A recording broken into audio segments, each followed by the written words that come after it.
Martin, thank you for the time, for the interview now, and first of all, congratulations to your new board position as president of Horatio, and also in the name of the German Association for Psychiatric Nursing.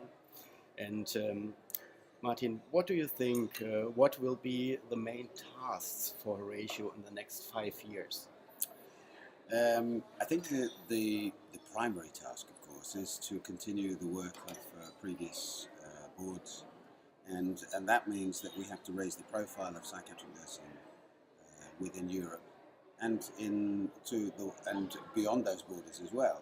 So we have to make sure that people are aware who Horatio is, because the fundamental role of Horatio is to represent those nurses who work with people with mental health challenges.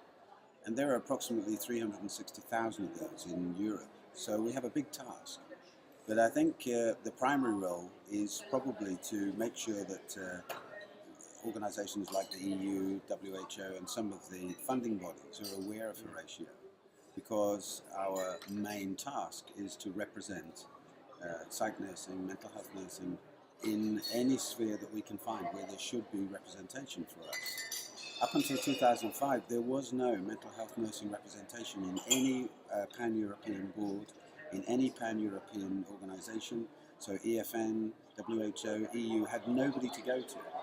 And they sought advice when they thought about it. But now we're pushing them to make sure that they think of us first, not last. So I think that's the primary role. I think the secondary role is for us to develop a thematic way of working so that we are more able to focus on individual components, individual issues. And so we need feedback from the national organisations about what they think we should be doing. But I think we have a very exciting new board, and I'm really excited about the possibility of them being creative and coming up with new ideas and new ways of working. So I think next 5 years really challenging, but hugely exciting. Wednesday in your keynote speak, you spoke about leadership and creativity. Mm-hmm. Why is leadership so important for creativity in mental health work? I think leadership as a concept is so important, because without leadership, we have plenty of managers. Some of them are not worth the money that they're paid, and some of them have really no idea about what it is that they're supposed to be managing. And because they're not trained for it, they don't have a background in it, etc. And there's a huge difference between a manager and a leader. A manager is there to maintain the status quo. A leader is there to challenge it. And we will get nowhere if we don't have leaders who are prepared to stand up and say, but there's an alternative way, there's a better way, there's another way. And that doesn't just come from the literature, it doesn't just come from research, that's a part of it. What it comes from is... Do you think a leader must be a manager? No, in fact, you can be a manager and a leader, but invariably leaders are not people who are appointed. Leaders are people who come to the surface because their colleagues recognize they have different capabilities, different experiences. As Steve Jobs said, they have different dots. They have more dots, more experience.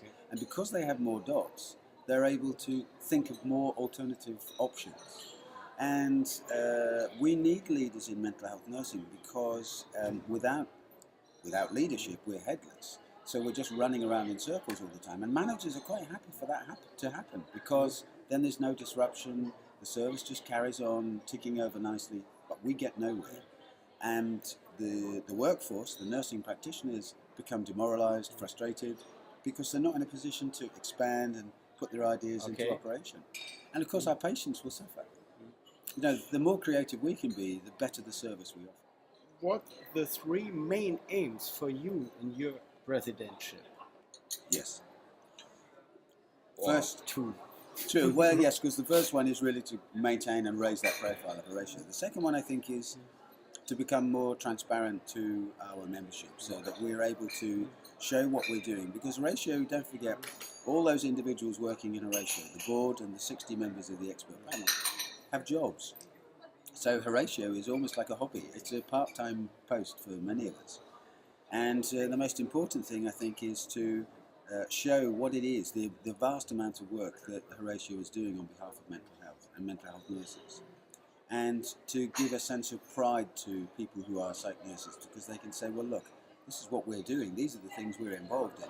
We are important, and we're so important, in fact, that the EU and the WHO recognises this and uses us as advisors and so on. And I think the third thing is to expand the membership. Okay. The more people we can get involved, the better. And there are contingency plans for that, so hopefully that will improve as well. I have one last question, and today we have a great European Psychiatric Nurses Festival here in Malta, and do you have so many delegates from so many different countries, and many German psychiatric nurses are afraid concerning the language barrier. Now, do you have the chance to invite the German psychiatric nurses to the next Congress and steal the German nurses' fears? Yes, I mean, I would say that I totally understand. I live in Malta and I'm English. And when my Maltese friends and colleagues start speaking Maltese, I have to remind them that I have no idea what they're talking about. And sometimes that can be funny, and sometimes if I try and speak Maltese, they laugh at me. But the language is a problem, not just for German, although the German language speaking peoples constitute the largest group of individuals in the centre of Europe. It's more than that. We have the Italians and the French in particular who also pose a problem for us, even the Spanish. Obviously, other than having concurrent translations and so on, that it's a problem. But I would say that